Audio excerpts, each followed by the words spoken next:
What often goes unnoticed at the beginning is how subtly the definition of love begins to shift. It doesn't happen all at once. In fact, if it did, most people would walk away immediately. Instead, it unfolds gradually, almost imperceptibly, until one day you realize that what you are calling love feels more like survival. In a healthy connection, love allows for expansion. There is room to express, to disagree, to exist as a full human being. But when you are involved with a narcissistic personality, that space begins to contract. You start to sense, often unconsciously, that authenticity carries a cost. A certain tone might trigger withdrawal. A certain need might be dismissed. A certain truth might provoke anger or silence. And so, without making a conscious decision, you begin to adapt. This is not a failure of character. It is an intelligent response of the nervous system. Human beings are wired for attachment. From the moment we are born, our survival depends on maintaining connection with the other.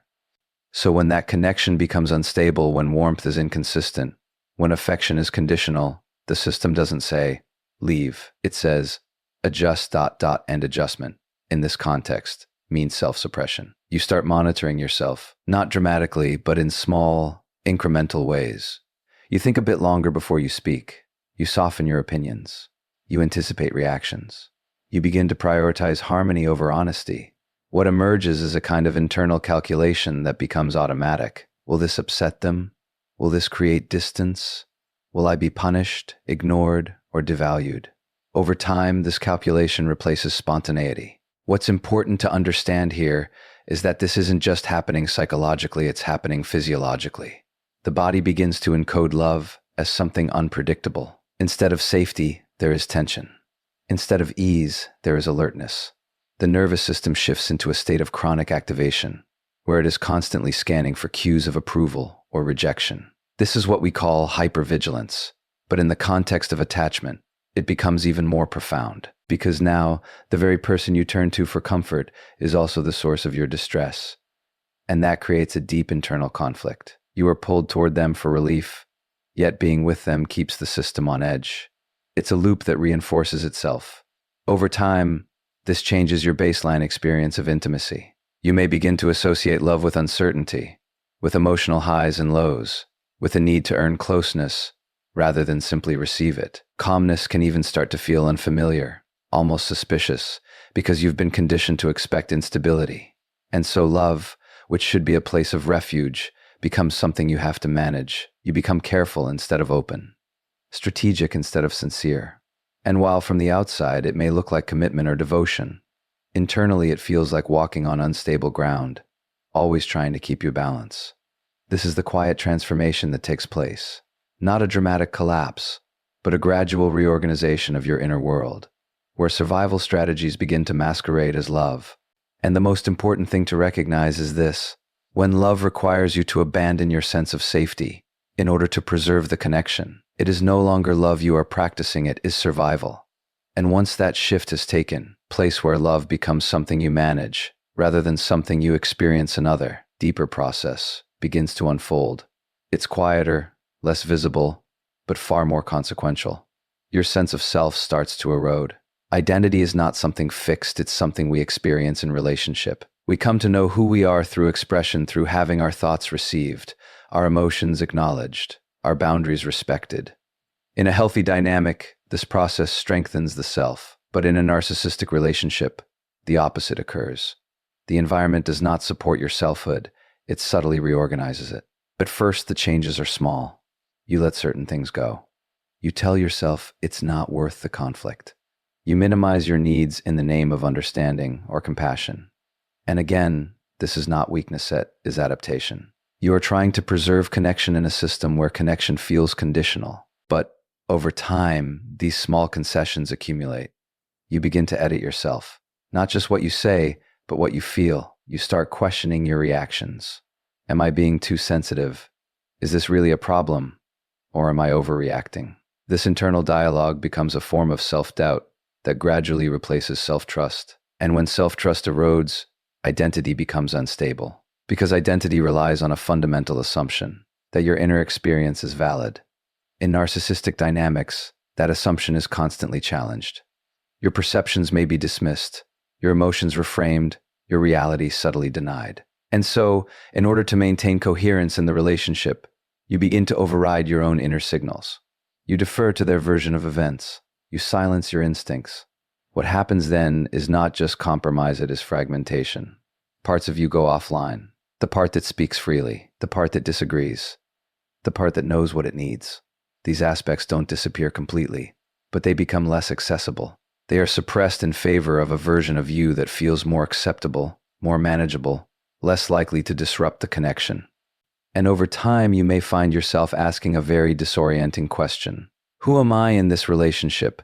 Because the self you are presenting is no longer fully yours. It has been shaped, trimmed, and adjusted to fit into an environment where authenticity carries risk. This is why, when people leave these relationships, the pain is not only about the loss of the other person, it is also about the loss of self. There is a sense of disconnection that goes beyond heartbreak, a feeling of emptiness, of confusion, of not quite recognizing oneself. And again, this is not accidental. It is the natural consequence of prolonged self-abandonment in the service of attachment. The tragedy here is that the very qualities that made you capable of deep love, your empathy, your sensitivity, your willingness to understand, become the very pathways through which you lose yourself. You lean in where you should step back. You give where you are not being met. You adapt where you should be affirmed. But it's crucial to understand that this pattern did not begin in this relationship. It was likely shaped much earlier, in environments where connection also required a degree of self-suppression. The narcissistic dynamic doesn't create this tendency, it amplifies it. And so the work, later on, is not just about reclaiming what was lost. It's about recognizing the deeper pattern that made the loss possible. Because when you begin to see that, something shifts. You realize that your identity was never truly gone, it was protected, hidden beneath layers of adaptation. And the path forward is not about becoming someone new, but about returning to the parts of yourself you were taught to leave behind. When you have to diminish who you are in order to keep someone close, the connection may survive, but the self does not. And as this erosion of self continues, something else begins to sharpen almost paradoxically. While you are losing connection with your own inner experience, your awareness of the other person becomes extraordinarily refined. You start to notice everything. The slightest shift in tone, a pause in a sentence, a subtle change in facial expression, these details don't escape you anymore. In fact, you become highly attuned to them. You can sense tension before it's spoken. You can anticipate reactions before they fully emerge. And on the surface, this can look like emotional intelligence, like sensitivity, even like intuition. But it's important to understand what is actually happening beneath that. This is not awareness born out of grounded presence. It is awareness shaped by uncertainty. It is the nervous system, once again, adapting to an environment where safety is inconsistent. When you cannot rely on stable emotional responses, you begin to scan for clues. You become a reader of microsignals, not out of curiosity, but out of necessity, because those signals help you prepare. Prepare for withdrawal, prepare for criticism, prepare for disconnection. And so your attention moves outward. Increasingly so, you become focused on managing the emotional landscape around you, trying to maintain equilibrium, trying to prevent rupture. And in doing that, something very subtle but very significant happens. You begin to lose contact with your own internal state. You may still feel things, of course, but there is less space to process them, less permission to trust them. Your emotional energy is directed toward interpretation rather than experience. You are reading the other person rather than listening to yourself. Over time, this creates a kind of internal disconnection. You might find it difficult to answer simple questions. What do I feel right now? What do I actually want? What is true for me in this moment? Not because those answers don't exist, but because your attention has been trained away from them. This is one of the more hidden consequences of these dynamics. From the outside, you appear highly perceptive, deeply aware, emotionally intelligent. But internally, there is confusion, a lack of clarity, a sense that your own inner voice has become faint, almost secondary to the signals you are constantly interpreting from others. And this has implications far beyond the relationship itself, because when you lose connection with your internal compass, your ability to set boundaries becomes compromised. Boundaries are not just decisions, they are expressions of self-awareness. They rely on knowing when something feels right and when it doesn't. But if that signal is muted, if your focus is primarily on maintaining harmony rather than honoring truth, then boundaries begin to blur. You may tolerate what you would not have tolerated before. You may stay silent when something inside you is asking to be spoken. And again, this is not a conscious choice, it is the continuation of a pattern where external stability has been prioritized over internal alignment. The cost of this is profound, because while you are becoming increasingly skilled at navigating another person's emotional world, you are becoming estranged from your own. And healing, later on, often requires a reversal of this pattern. It requires turning that awareness back inward, relearning how to sit with your own emotions without immediately translating them into action for someone else, rebuilding trust in your own perceptions, your own needs, your own sense of truth. This is not an easy process, because it can feel unfamiliar, even uncomfortable. When you have been conditioned to look outward for so long, turning inward can feel disorienting, but it is essential. Because true awareness is not just about reading others, it is about being deeply connected to oneself. And without that connection, no amount of sensitivity to others can create a sense of peace within. When you can understand everyone else but cannot hear yourself, awareness becomes a form of disconnection rather than a path to truth. And as this pattern of outward focus and inner disconnection deepens, it begins to affect something even more fundamental: your attachment system itself. This is not just about behavior or habit anymore.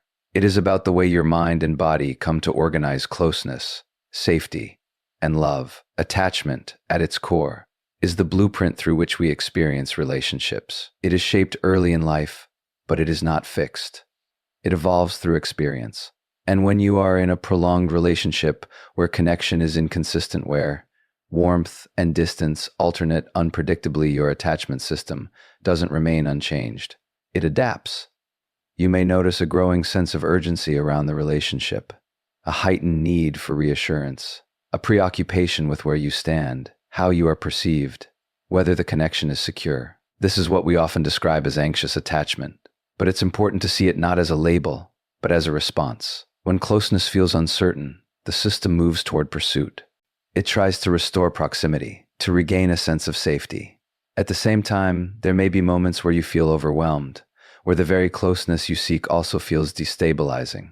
Because the same person who provides moments of connection is also the source of confusion or hurt. And this creates a kind of internal contradiction. You are drawn in, and yet you are not at ease when you are there. This is where attachment becomes disorganized. It is not simply anxious, not simply avoidant, but a combination of both. The nervous system doesn't know which direction leads to safety, so it oscillates. It moves toward, then pulls back. It seeks connection, then braces against it. And this oscillation can become deeply ingrained. What's particularly significant is that this pattern does not necessarily end when the relationship ends, because attachment is not tied to a specific person, it is tied to an internalized experience of relationship. And so, even after you leave, the imprint remains. You may find yourself drawn to similar dynamics, not because you consciously want pain, but because your system has come to associate intensity with connection. Calmness, consistency, emotional availability, these may feel unfamiliar, even uncomfortable at first. There can be a sense that something is missing, not because it actually is, but because your system has been conditioned to expect fluctuation, to equate emotional highs and lows with meaning. This is one of the more confusing aspects of healing. People often ask, why do I keep attracting the same kind of relationship? But the more accurate question might be, why does this kind of relationship feel familiar to my system? Familiarity is powerful. It can override logic. It can shape desire. And when the attachment system has been rewired through repeated experiences of inconsistency, it will often gravitate toward what it recognizes, even if that recognition is rooted in discomfort. This is not a flaw. It is conditioning. And understanding this shifts the conversation from self-blame to self-awareness. It allows you to see that what feels like choice is often pattern. What feels like chemistry is often memory, emotional memory stored in the body, guiding you toward what it has learned to expect. The work, then, is not simply to avoid certain people. It is to gently retrain the system, to expose yourself to relationships where safety is consistent, where connection does not have to be earned through distress, where closeness does not come at the cost of stability. This requires patience, because the nervous system does not change through insight alone. It changes through repeated, lived experience, through moments where you remain in what is steady, even when it feels unfamiliar. through learning that love does not have to be chased, managed, or deciphered. And over time, something begins to settle. The urgency softens. The need to pursue diminishes. The oscillation slows.